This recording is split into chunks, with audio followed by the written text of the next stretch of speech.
Hello, Plague Kids. Time to slip through to something new. Now, being heard from the heart of Utah in the amazing TIPA studios. It's your brothers from other mothers, Tim and Kelly. I'm not afraid to take a stand, Everybody, come take my hand, walk this road together, through the storm, whatever the weather, cold or warm, just let me know that you're not alone, holla if you feel like you've been down the same road. Boom! Here we are. Welcome back. Hello, Plague Kids. There you are. So, my name is Kelly. This is my brother Tim. I'm sure you've heard of us. Brother from another mother. That's right. Same father, same sack, two different moms. 6 months apart. How'd that happen? It's science. Everything is based on science, even when it comes down to trigonometry. How was your weekend, man? Dude, Have it a was good beautiful, weekend? man. It was a good weekend. It's summertime hit. It's getting nice and warm and cool. And nice, warm, and cool, but it's cool in the mountains. Dude, what I'm curious is how the hell did we end up getting so close to 40? I just turned 40, you're almost 40. Right around the corner. Yeah, 2 months away. What the hell happened there? Do you remember growing up in Lehigh when we were just No. babies? I remember baby part. I think I skipped the rest, and I remember a little bit of yesterday, and here we are today. That's it. Boom. Went by fast, didn't it? Mm-hmm. Yeah, 40 years ago, cold winter day, I was born. Wow. Here it is July, waiting for you to be born. Oh. I was born in September, so no big deal. Leaves were falling. Everything was brisk and beautiful. Yeah. What is your most fond memory about growing up in Lehigh? Now, we grew up outside the city on kind of a country farm area. Yeah, beautiful farm. In fact, fond memory, probably not putting firecrackers into cow pies that were around the farm. I'm going to have to say the innocence of being naked, just getting out of the tub and running outside with my hands straight up and screaming at the top of my lungs. You know, free expression. Yeah, I was going to say, if you did that in a subdivision, you'd get in trouble. Or your parents would anyway. Somebody's going down for this. I love the sweet smell of the fresh dew in the morning and like the grass and just all the pleasantries. Yep, definitely. As long as the wind wasn't blowing in any of the wrong directions. I was too young to put firecrackers in cow pies. I was actually what do they call it? The test crash dummy that got to stand as close as I could to it. Oh yeah. So like the shield sometimes too. Yeah, they would you in front of them and hold on, stand right here. You know what happens when the things go boom, right? Boom. Splatter. Make sure your eyes are closed. Hope your mouth isn't open. Pinstriped with cow pie. Mine was more of a polka dot. Various sizes of polka dots. Blobs. You were smart. You stood further back. No, I wasn't smart. No, it was more exciting until I got home later and everybody told me I stunk. We lived really close to a river, so we were always down by the river. There was tons of animals around. Remember playing rodeo? Definitely. Wild sheep. Horses. They were jumping on that sheep. The sheep would come between two cars, and you jump on and just see how far you could ride it. Yeah, one of those sheeps they said was a little crazy in the head. It wouldn't act right, so it definitely had a violent side, man. It wanted to get me. It would come smack the car. Nothing like the goat, though. The goat. He had it in for me, my gosh. He knew where the end of his line was. He knew right where the end of his line was. And guess what? He didn't give a shit. Come right after you. Wow, man. You were very trusting with cow pies and sheep. And No, just goats innocent. coming after you. Just innocent. It's a young child. Naive, blind. Now, I like the naive blind because I could take full advantage of that. Because you would come out and say, hey, Tim, what's up? Kelly, could you go in and get us a pack of matches? Yeah, and I did, too. Oh. I know where my mom keeps my matches. Rather, yeah. So we come back out with the match. And I remember we went into the shed and thought, hey, let's see if this burns. So that shed was probably, 15 by 15, I would say. It was a pretty big shed. Yeah, but it had two sections. It had the front section that had like food storage or just different, easy to get two things. And then the back section was just full of all types of different things. Yeah, everything you never wanted to see again, but didn't never get rid of. Nobody does that, right? So we decided to take the match, slide it. I get this little piece of It's interesting when you actually go like that with the match against a board. Yeah, it just lights up. lights up. And That was pretty exciting at that moment, too, like just discovery, Fire. We're not supposed to tell, though. We discovered that way long, but. So I like this foam mattress, whatever. It's like rolled up inside a box. And I like like a memory foam, little tiny of those. Yeah. Mm-hmm. So I light it on fire, and things starts to burn, but it's in a box, so there's not much we can do. It's just like a little tiny twinkle, and I'm kind of excited.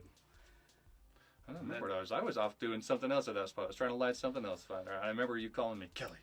Mm-hmm. And then you come running with that moment of panic, like, dude, what'd you do? What'd you do? The shed's on fire. Oh, dear Lord. At the time that I got there, I think that thing was about 2 foot high. And for a person that's about, 3 feet high, that's big. Oh, it was freaking me out. You set it up on top of this barrel, so it's one of those 55-gallon drums. I remember the box that you had with this foam in was that high. So you're looking at 3 feet and then additional 2 feet of flame. So when you're looking at it straight on, you're like, that's a big fire. Yeah, what should we do? That guy probably maybe 6, 7, 6? Around, it would have to be right around then. I remember just thinking, oh gosh, what are they going to say? Everybody's going to come after us and just harp on us for this, man. We're going to be chastised and being told what terrible people we are.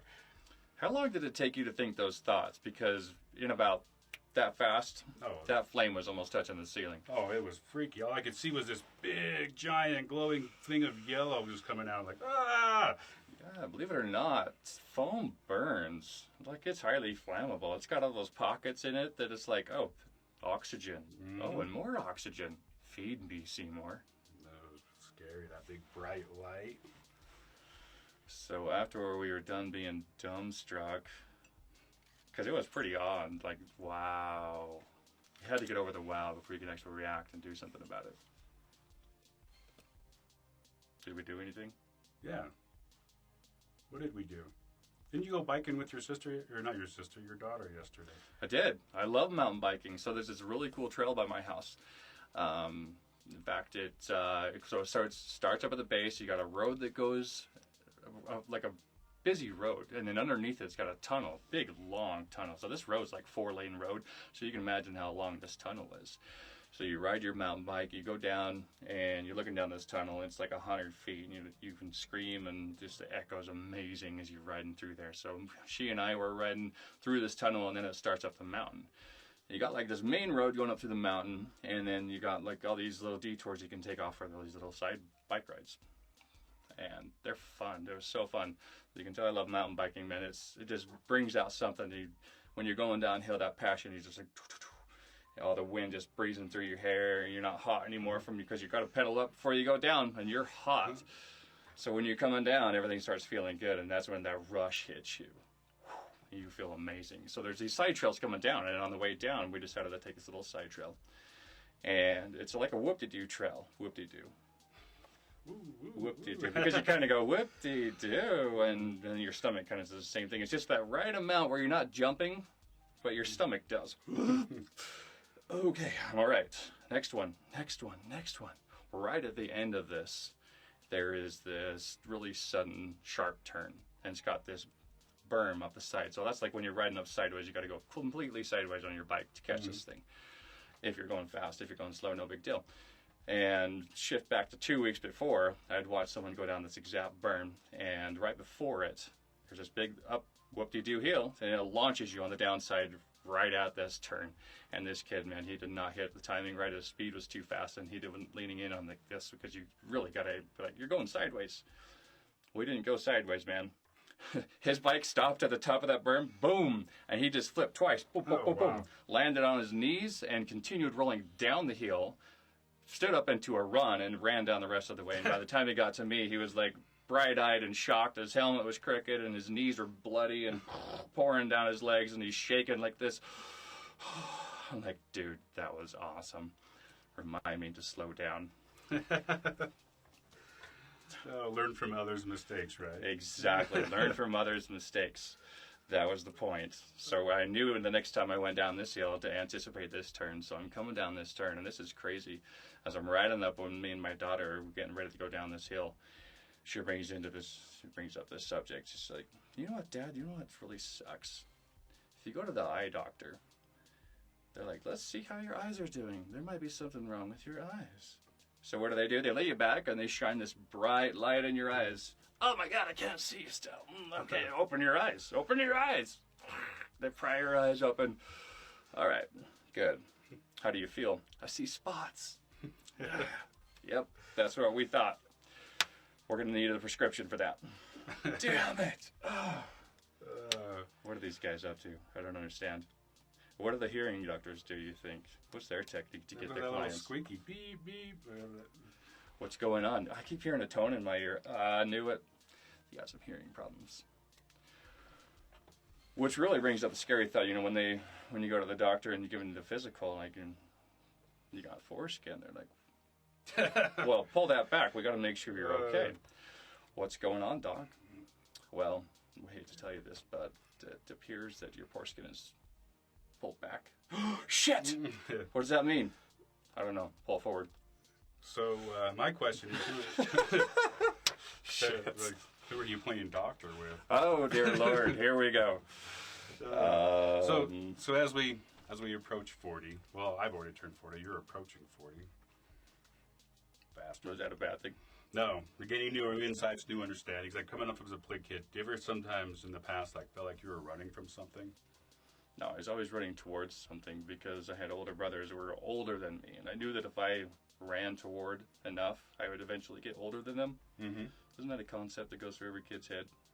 Yeah, but what were you running from? Like, you ever feel like being, like, as a plig kid coming from that? I mean, beautiful place, Lehigh, a fun farm, country, but leaving that, did you ever feel like you were running from something from there? Absolutely. I think it was. I mean, I had to stay there my whole life, but I moved out at 14 years old. 14, you moved out. 14, moved out, moved to different states, jumped ship. Yeah, I was running. Absolutely. And how'd your mom take that? Broke her heart. I was her last kid. 14 years old. Everyone else had already moved out, and she clearly had anticipated the future, I don't know, 5 years before I went anywhere. And, yeah, broke her heart. She cried and definitely took it personal. Ouch. Mm. How'd you take that? At the time, I was just a little bit of, hey, Mom, you're going to be okay. See ya. It's a big adventure in front of me. I'm out of here. So most normal kids, because I think it's a common thing with males, is they got to break away from their moms somehow. Sometimes they'll just start cursing or spitting or, leaving their dirty socks out just to break that bond. Yeah, right. I guess some people just 14 move out of state on their own accord. Well, I went through those other procedures just like that. I started the swearing and swearing. I think it was just swearing. Yeah, I was really good at it. I learned to drop the F-bombs really well. I was good at that. Yeah, I can't imagine you swearing. Mm-mm. No. Yeah, I won't go there. So what were you running from when you took off from Montana? I was running from... That's a good question. There was a lot of drama going on right then. Everybody having different ideas. I mean, like before this point, up until the age of 13, everything was hunky-dory. Like, I think, generally speaking, our families were... Then again, what time did you move out? I don't know. So we left. So my mom actually divorced, so we left when I was around 10 or 11. 10 or 11, okay. So I'll be 11, yeah, 11 years old. And that's where this probably began back in when, because not only did you leave, but many of the kids around the neighborhood my age left. So one by one, friends were moving out. And it was at the age of 14 where I did exactly what you said. Left my socks out, dropped some F-bombs, broke rapport with my mom. And at that final moment, I was out of there and going to Montana. I was running away from the drama in the family because things had gotten dark at that point. Mm-hmm. It's amazing what religion can do to people. Both good and bad. Yeah, I think I running away. I think I was running away from the whole entire thing. Like, that was never happened. I started a whole new life, and we moved to the suburbs, went to a new school, had a whole new life. So I was like, cool, this is good. I like this. But I always had that anxiety of going back. Like, I know I left this behind, but you can't leave it behind. It's your family, and everybody's there. So Definitely, and I can see how you would have had that. It would have been much different. I had a home. My mother still lived there, so I had a place to go back to. So when I did come back and visit, I had a bed, essentially. Mm-hmm. Whereas you come back and it's like, well, here's the same land and there's the same houses, but where am I? Where do I fit into this? I had a couch surf, man.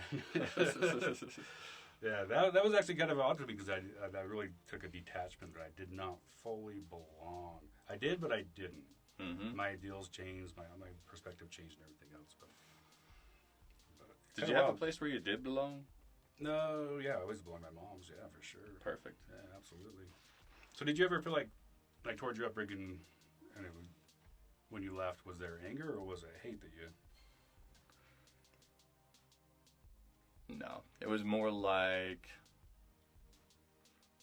focus had shifted. So it was. I think it was part of growing up, but really is because as a kid you get a lot of attention, but then all of a sudden with the hit in the teenage years and also the additional drama, the focus 100% shifted. So no longer was I getting any kind of validation, any kind of support, whether it was school or anything else going through my head at the time. There was no one to go to for support. And my mom, I think, was too distraught at that point that she could even process that kind of stuff. So She usually used to process stuff with a religious aspect too. So, what do I got to do about this? I got to study for this test and go pray about it. Seemed to be the answer. Oh, got you to pray, yeah. Which didn't get the test done, didn't get the studying done, but I prayed about it, and my mom was proud. I can see that totally, man. I know. Totally. Now I think I hit about age 13, so we left about 11. So 2 years in, about 13, I think that's when mine kind of hit, where it was more like maybe more anger coming from it, but not really having like a coping mechanism or someone to like talk you through like what's going on in your life. Because coming from a polygamous family is much different than a normal regular family. There's a little more dynamics that go to it. So basically, it was just like we left, we're good, life goes on. It's not really coping with like the emotions that were there, the feelings that were there. You're supposed to be happy, grin and bear. So I think at 13, that's when I turned more toward my coping mechanism. Ended up being food. Did you find yourself creating a coping mechanism? I sure did. Alcohol. Booze? Yeah. And it was great because once I discovered alcohol, suddenly all my problems went away when it was followed up with a nice rush of energy that I could conquer the world like most drunk teenagers feel like they can do. I can remember you and the booze. Mm-hmm. I found the booze too at 13, I know. but the booze and the food went together. That was a fantastic. That's like my drug mix. Food, booze. Wings with beer. Everything's better. Making me drool. So that was my coping mechanism. The only thing with my coping mechanism is that you can't hide it, because then at 13 I was 240 pounds. I'm like 5'6" kid. I know. I knew not to mess with you. Like, But it just has sometimes I feel sad like when you're overweight like that. It's like there's something going on. You can't hide it, but there's nothing going on. you get this feeling growing up. I had this feeling growing up in the sense if I could run away enough, it would just be gone. And I did that for years. Just keep running. Mm-hmm. Run. Yep. And it finally came back into later time in life where I finally had to take a look back and see why is this and this and this feel like it's holding me back. How later on in life were you? I would say mid-30s. Mid-30s? I think mid-30s is a good time to take an evaluation. I was like 33 when I took my evaluation. Yeah. And I was like, how the fuck did I get to be 350 pounds? It's a lot of coping. Wow. So, what was your breaking point where you like... My breaking point, I think I had this low of depressional state where I didn't feel like I could connect with anybody else in my family. I had this distinct feeling that of all the brothers and sisters and relatives that I have out there, there was this understanding that I created that I could not connect with them. There was no way for me to have a relationship, a trust bond with anyone in that aspect. And when I got to that low state and feeling like realizing, not just feeling it, but then going, wait a minute, I'm actually feeling and naming it. Mm-hmm. Then I could go back and look at it. Well, why? Instead of, well, what happened? What brought me to here? That's wild. Imagine that's like the pendulum swing, from one end to the other. Because we grow up, we're like the youngest in this large family. Mm-hmm. But tons of older brothers and sisters, cousins. I mean, this whole street was just us. We had the river, and this whole farm, cow pies blowing up on us, bikes everywhere. We could steal a bike, and there were still 13 left over. We had Jeff down the street that would build us a bike out of parts he found. Damn right he would. Like just all that, like we'd have this great community And then we go to the pendulum shift all the way over to where we can't connect with anybody. Yeah, that's quite the shift. That Yeah. literally was a very strong, supportive community. You know, given there's a little bit of kids yelling at each other, calling each other names, you know, all the basic stuff, but it was a healthy neighborhood. And obviously through life, we all go through our changes and our shifts and everything else. But yeah, it was all of a sudden, that's how I felt too, is like this isolation of like, I don't belong anywhere, but before I belong to this tribe, so to speak. Mm-hmm. And then the tribe's been broken up, and I can't can not only connect with the tribe, I can't connect with anybody. So the pendulum's like way over here.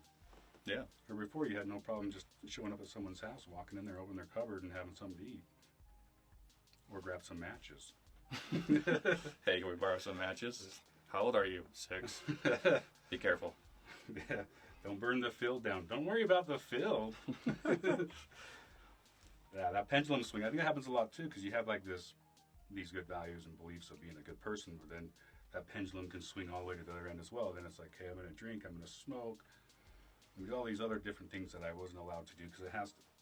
So I have to run from this all the way over here to that. Yeah, it's got to swing. When it swings, you get the full aspect of it. Everything over on this side is like you've got a tribe because this is no longer accessible. Mm-hmm. So you've got a resource. Create a resource. So you're searching.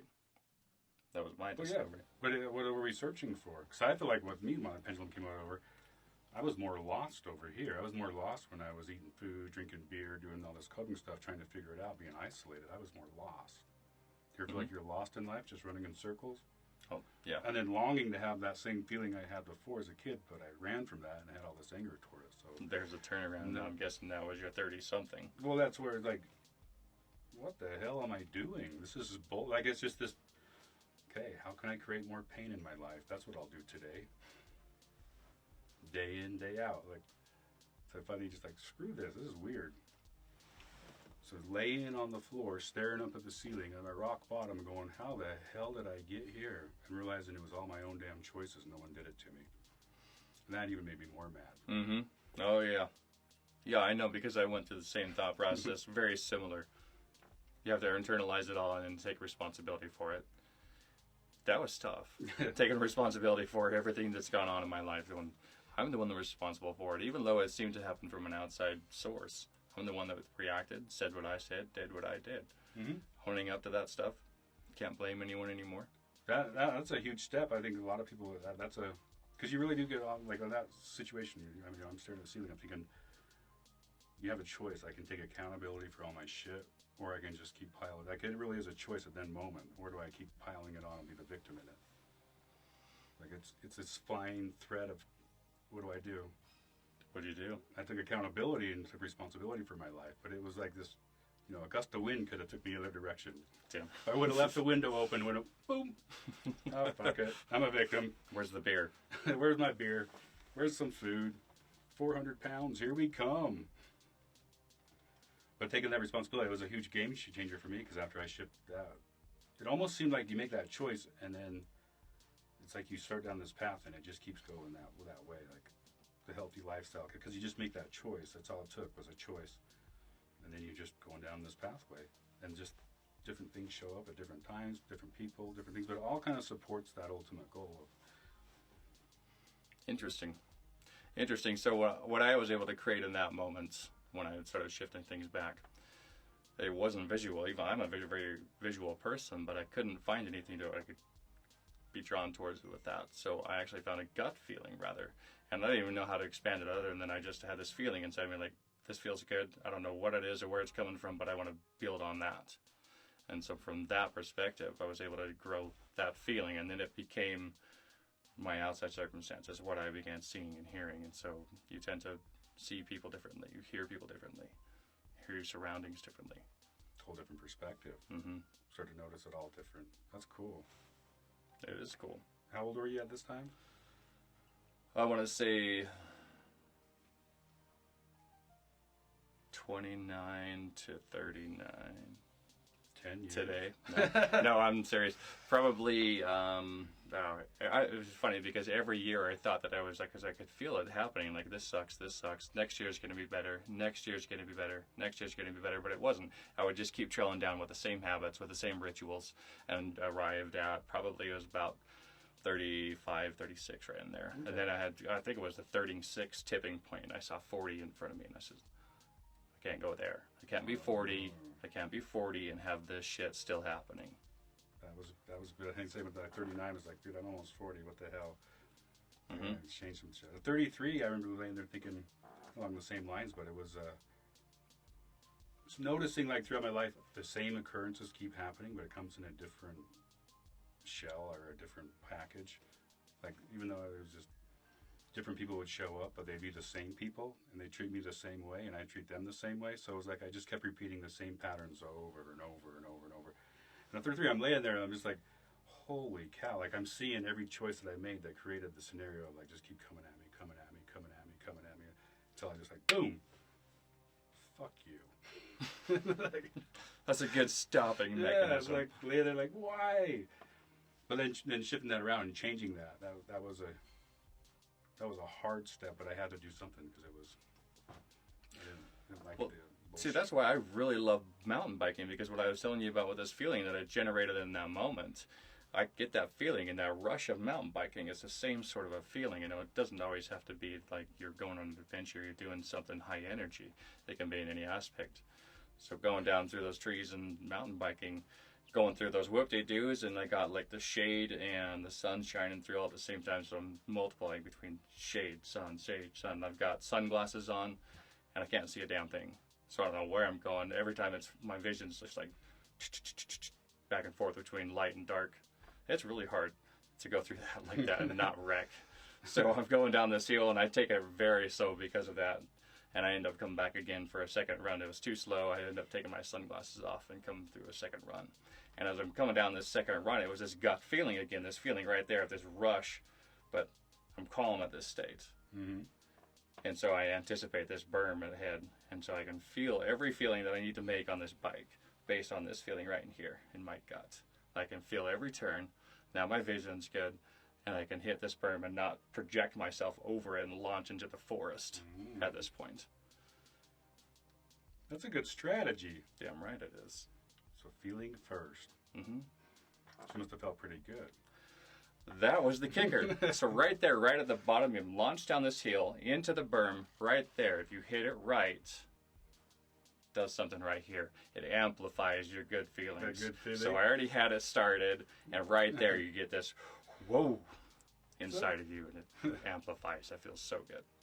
It's a good metaphor for life. If you feel good, you don't have to see, right? Just go. That's right. I like that. Either take your glasses off or just go for it. Go for it. That's cool. So at 39, that's when I hit my big old aha. Just before it hit 40, I thought, what the fuck's going on here, man? I'm supposed to have so much more than this. And something that I've been running from so hardcore was like this plig kid thing. Like, that never happened. It was all bullshit. But at the same time, it's something I'm searching for, is a belonging to something. You know, having that connection with people.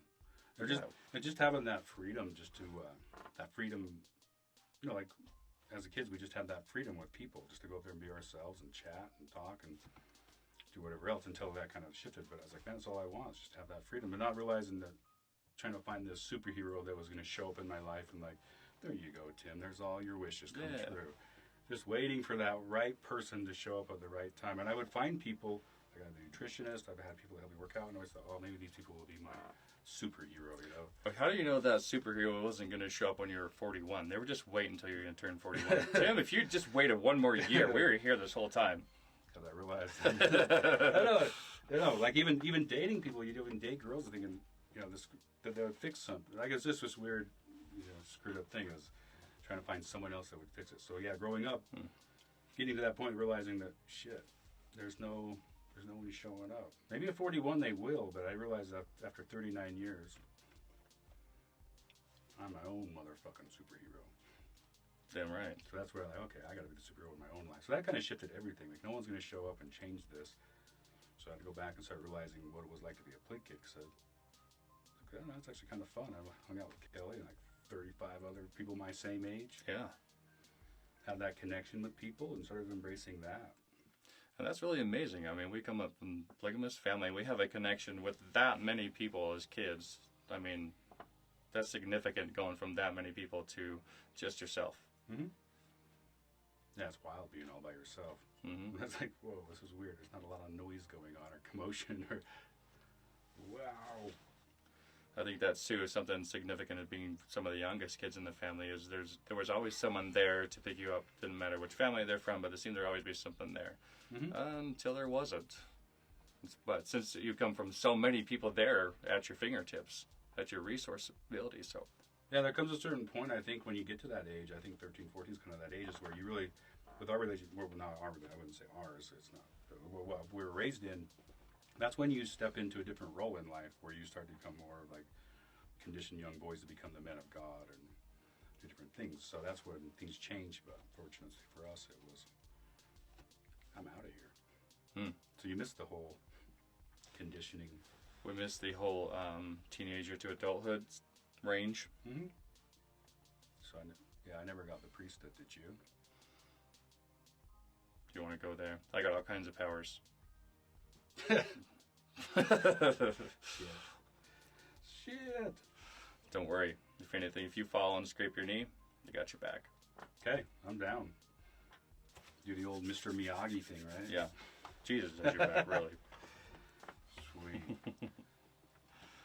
So yeah, getting that to 39, I wanted to connect with people and realized there was some things missing, but fortunately we had the nine good techniques to figure it all out. You know, being the imposter in life, you know, being rejected in life, all these things that hindered me and held me back. So, all right, I can work with these things to try to overcome all this shit. Because I really want, like, I just had that new, you know, my baby girl, she's young, so like, I want to make the next, you know, here I am at 40 and make the next however many years, 60, 70 years I live, to be phenomenal and awesome, and not keep running from something or searching from something. Because I think there's a big motivator of, like what I was laying out before, like my motivation was to get away from the pain. Like I didn't want to have that pain anymore, so it's this motivation to get away from it.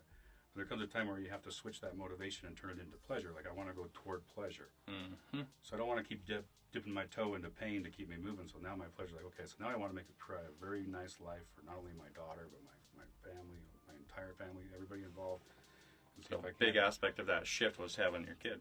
Oh, 100%. Yeah, she's looking at me smiling. I'm like, why the hell? This is so weird. She's happy. Why am I not happy? Where did happiness go? And it's so wild because all it was is like, oh, all I have to do is just allow myself to be happy. It was just a choice. And then I ran into you and you said, hey, you want to do a podcast? And you said yes. Is that how it happened? Well, I think how did that happen? I got you drunk. Oh. We sat down in front of some wings. We had some beer. Yeah. Sunshine came out, I think. Mm-hmm. Yeah. No, at that point, well, I'm not sure where you are in your life, but I had some big events happening in my life that I was trying to process through. So you came up and here we are. We haven't talked to each other for some time, and here we come back together. Hey, let's go hang out. That's the shit. Side note, that's one of the beauties of polygonometry is that you don't see somebody for years, and then when you do see him, it's just like no time went by. Even though my wife will make a comment like, you haven't talked to your brother forever. I know. Could you imagine the process that it would take to really talk to your brother every day? Yeah, like each one. She's like, well, brothers and sisters. Like, he was the best man at your wedding, and you got the outs? No, it's just how it goes. It just cycles through. Like he just kind of. That's right. But then, lo and behold, he's back. So among 60 kids, roughly, that's like, let's say you call one every day.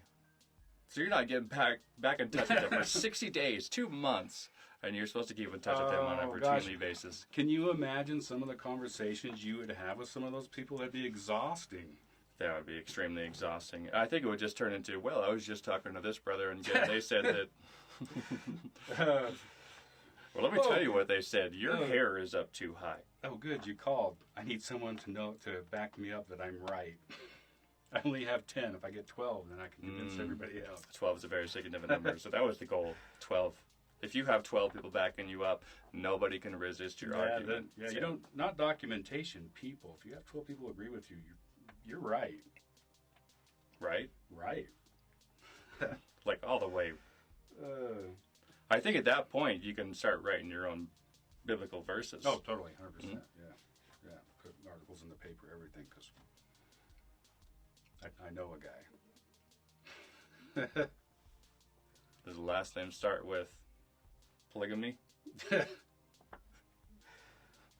So what was your favorite part of being a plig kid? Favorite part of being a plig kid?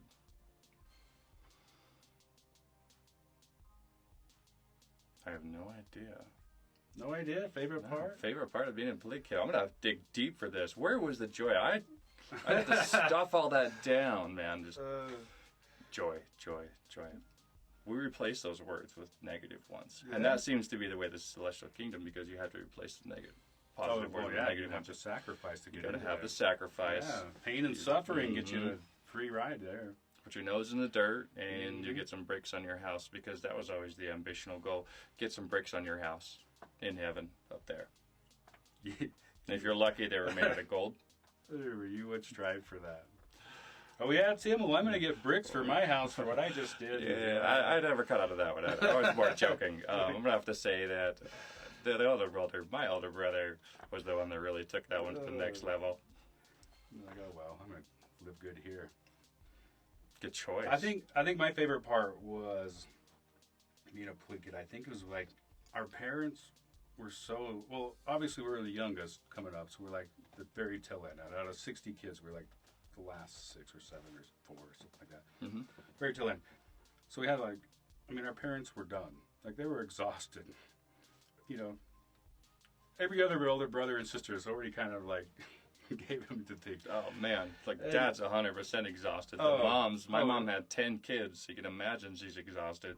Yeah, I think she was completely done. So as it goes, and of course, you know, they're very focused on building the kingdom of God.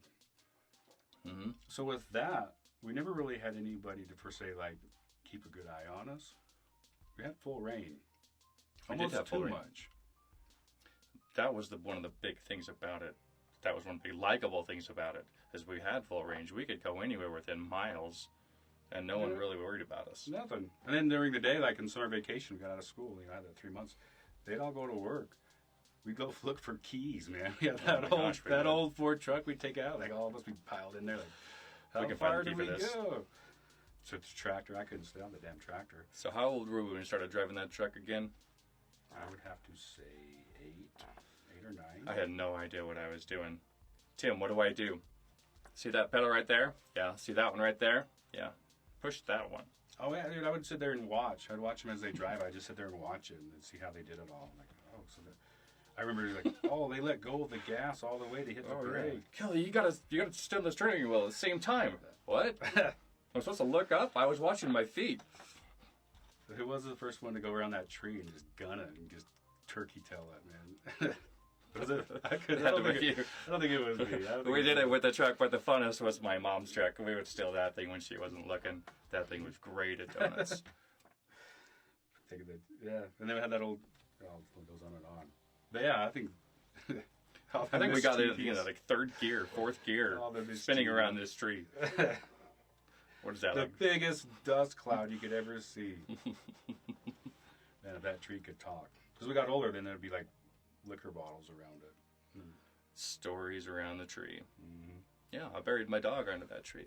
So, I remember one of our sisters planted watermelon seeds because she told us that next year there'd be a bunch of watermelons there, and I was a little disappointed when that didn't happen. Oh, yeah. That makes sense. Because I hear the dog fertilizer is really good for watermelon. Mm-hmm. Yeah, watermelon dog. What do you think your most challenging thing was being a plig kid? My most challenging thing absolutely was seeing the separation of families coming into 11 years old, 12 years old, and used to be like an open dialogue. I could go around, I could converse, I could go into any house and talk to anybody, and then suddenly it became knock on the door. Yeah, you can come in. You should leave. That was nobody knew where anybody was fit into this box because everything just got jumbled. It's like we all fit into a nice apple bushel box, and then at 11, 12, 13 years old, somebody took it and just shook the shit out of it. Really water everywhere, man. baptism by water. Oh my gosh! So, That was- in that case was you like- weren't baptized already. I think that's one of those things with growing up that way was there's always that locus of authority that we really can't think for ourselves. There's someone else that's going to give us our answers for us, who would be the hierarchy of the church. That's absolutely right. Would say this is how you're going to think, and it would be an odd thing because I remember being, you and I didn't always go because we were younger, but everybody would go off to church, and then they'd come back and have a whole different demeanor toward us. Like, I don't know if you recognize that, but sometimes it'd just be this totally different feeling toward it. And I think that the way that I Sunday mornings were terrible. Sunday mornings were frightening, and I knew I was going to be in trouble every Sunday morning. I was going to stick my nose in a book and read something I hated reading. So they would go to church, and when they would come back, I was like, all bets are off, rules are gone, we've succeeded. Now we can watch some TV. Let's go watch Jaws. Sunday evenings, like I think they went back to the old Jewish tradition. Sun's down. Come on, right now. Back to business as usual. I think my biggest challenge was I think with the way that we left, it was like a duality of the old life and my new life, and kind of being embarrassed of the old life of being a play kid. Now I don't want ever to use that word or have anybody figure that out about me. So I think my challenge with that was like, totally, what I realized was like hiding that portion of myself. Like, no, that never happened. So you got your play kid side, and you've got your now new side of city folk tank. Yeah, kind of that. But not understanding like a lot of my beliefs and a lot of my values were developed through this play kid. Right, because I'm guessing you felt like you pushed all that, like it's in your past, it's gone. All of it's gone. Like I don't even. But that left me feeling very lost, with not like fully being able to embrace myself, and also not being able to express myself because I could never, in conversation or meeting people or relationships, I could never go there. Like I just pushed it all away, and then as I go back and it's taking me go back to kind of see what it's all about. It's like, wait a minute, it wasn't that fucking bad. It's amazing how our minds will fuck with us. And, holy shit, that's right. Like, oh, no, it was this terrible thing. We had no food. We had to live in this terrible place. It was cold and it was miserable and terrible. Go back and think about it. I'm like, my favorite thing was waking up in the morning in the summertime, smelling that crisp air, and some pancakes cooking, and having that watered down syrup and that touch of flavored water that tastes like orange juice. I remember the first time having full strength orange juice. Oh my gosh. That kicked me on the ass. But just doing that and then the directions say 3 cans. You're supposed to have 3 cans of water. We're going to add 5. Yeah, we got to spread it all the way out. And then going out and just jumping on my bike for hours, like all night long, and just never having. It's so carefree and so fun, and just this amazing time in my life. Like, why the hell am I trying to push this thing back? This is cool shit. There was some cool shit back not there. the discount. There's some fucked up shit that goes on and where we came from, but in my own, even my own team, like messed up beliefs and different things, it wasn't all bad. There was some good shit that came out of it. Even you, my little brother. Where? This guy? That guy. So, nobody's paid me a compliment from the family since I was 11, Tim. I don't know where that came from. yeah, I can see that with our family. Love you, bro. Fuck you.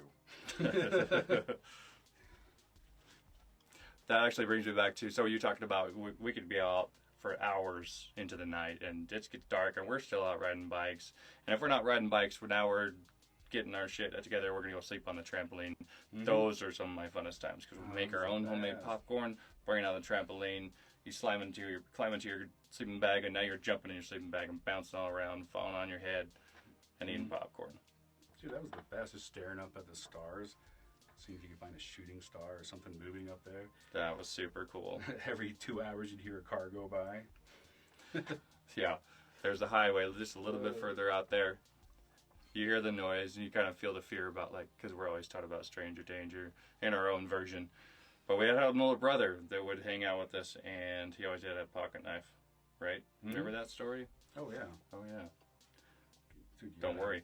You have to have, as a plague kid, it was very essential that you either have a Chinese star, a BB gun, or a pocket knife. Or a blow dart. I never got the blow dart, man. I hate it. What was the pocket knife had to be like that Swiss Army knife that had every freaking attachment.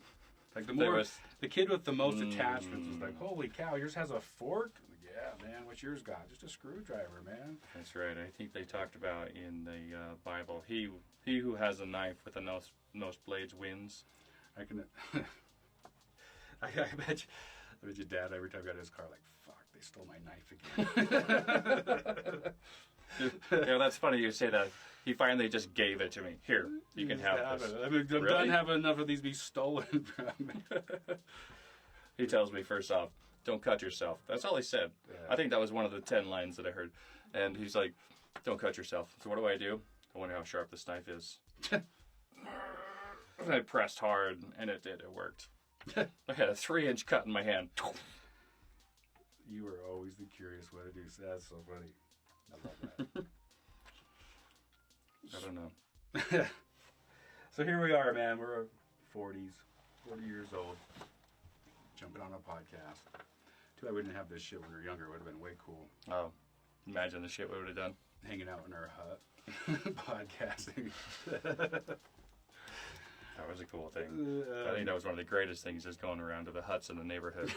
Because every family seemed to have one.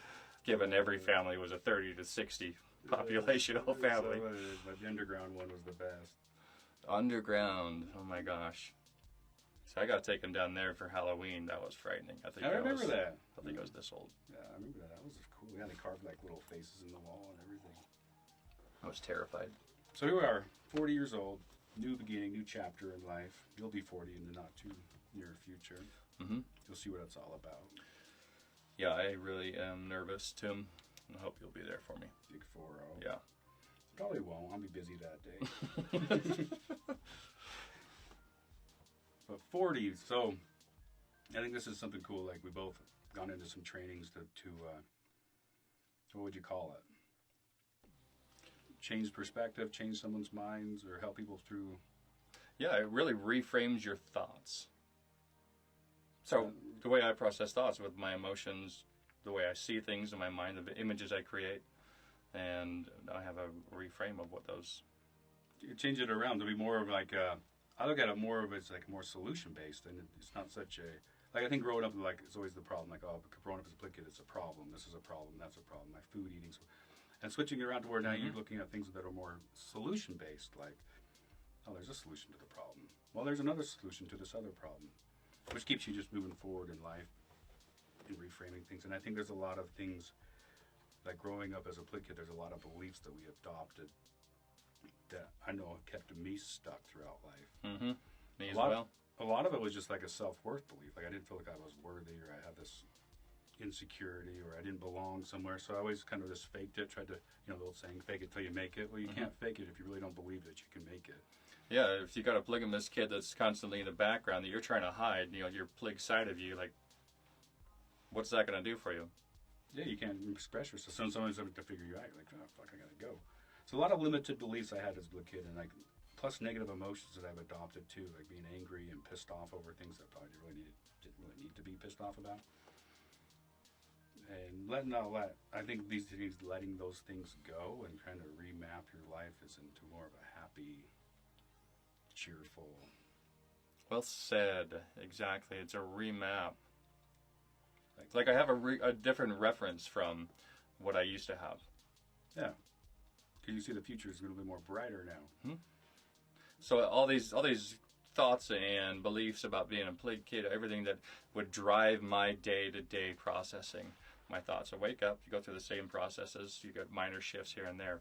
That was the driving force. So suddenly I've got these techniques that I shift this thought around, change this belief, and change my whole outlook on life, the way I interact with people, the way I interact with myself. And how long would it take to change a belief? 15 minutes. Maybe 10. Pretty quick. Pretty quick. Yeah. Yeah. So, and some of those would last for, 13, 11 years old to 39. What's that? Calculator? That's a lot. Let's see, 25. We'll go for 25 years. That's a good number. Quarter century. Yeah. So you can change a belief in 15 minutes, but you can also change a belief in 30 years if you want. Yeah. Choose easy, choose hard. But it's amazing because we develop beliefs so quick, too. Someone will say something to us, and then, boom, we can adopt it that quick, especially being young. Oh, certainly. I mean, think of being young, like, growing up that way, there's always this good, bad, this good, that's bad, this is good, this is bad, that's right, that's wrong. And, of course, we have this other guy that's the locus of our authority. Everything he says is right. We can't if we question something like, why does that work? Hey, shut the hell up, man. That's the wrong way to act. Yeah, and I think that's part of the polygamy thing is that we're taught to follow a certain leader, and that was essentially our main frame of thinking. So they kind of carried, if you will, our thoughts. Mm-hmm. And we couldn't access it without their permission, and we couldn't use we couldn't create our own thoughts. We couldn't create our own thoughts. Well, we could, but we would get challenged on it.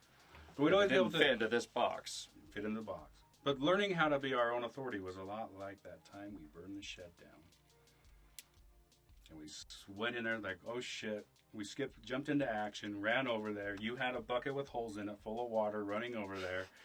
And I thought, water. My bucket was like this cup. Yeah. By the time I got there, it had spilled everywhere and from under, and it was probably had about this much in the bottom. Yeah, and I went and grabbed the hose, just like the firefighters I saw on Sesame Street.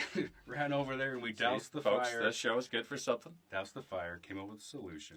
Nothing was said, and on we went with our lives. Boom. So wow. So we're going to wrap this thing up. TKO Strategies is Kelly and I's company. We're going to come up with different strategies to help everybody through their own bullshit. The Plig Kid podcast we developed so that it would be just a good venue for us just to express what we went through. And if anybody else has some cool ass stories to go through what they've gone through and just some fun stuff, kind of give a different perspective of polygamy. Mm-hmm. Some fun. And then I think the big thing is just have a lot of fun with it. So go ahead and leave us some questions, comments, subscribe, do whatever you want to do. And enjoy your day. And if you're not enjoying enjoy, you know who to call. Play Kids, TKO Strategies. Damn right. All right, let's wrap this up. Let's get out of here, Kelly. We got things to do. Hello, Plague Kids. Time to slip through to something new. Now, being heard from the heart of Utah in the amazing TIPA studios. It's your brothers from other mothers, Tim and Kelly.